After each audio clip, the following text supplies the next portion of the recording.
Have a plan B or a plan C or a plan D. Why did this failure experience happen to your client?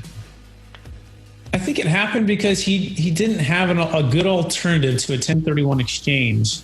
And he and his advisors weren't aware of ways to diversify and move into a liquid portfolio of multiple commercial real estate assets in different product types and different geography. So diversification would be the first thing of actual investments, stocks, bonds, and mutual funds.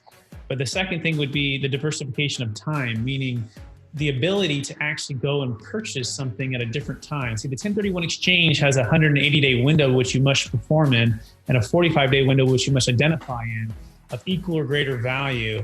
And we like to call that the candle burning at both ends. And the candle at the time that was burning had to do with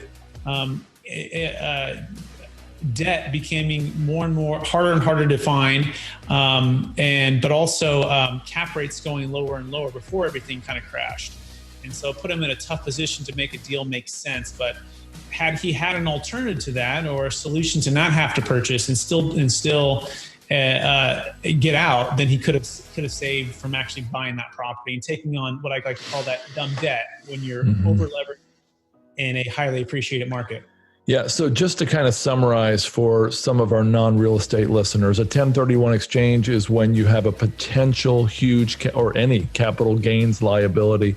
And instead of selling and cashing out, you don't touch the cash, you exchange one property for another. And your client did this at the height of the boom when, looking back in retrospect, you couldn't always tell at the time, everything was terribly overpriced. Correct. Right? Yeah, the Monday morning quarterback would have sold everything, right? This is at 2007 and just paid the tax and sat on the sidelines and waited for the market to drop by, 20, 30, 50% in some marketplaces. But that's, no one saw it coming and no one saw it coming except for, a few. The movie The Big Short, they had some people who played some big bets on the subprime and doing that. But most people, even if they saw it coming, they didn't have a plan to actually execute on that without getting hammered by the capital gains tax, or they just didn't do it, right? They kept going forward despite maybe some of their fears. Right.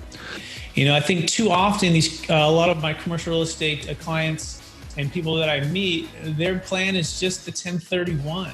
And unfortunately, the 1031 is the peg that doesn't fit into every square hole, right? There's different reasons for it to use the tool, and the tool does not solve every solution. So having a backup plan or an alternative to a 1031 is key.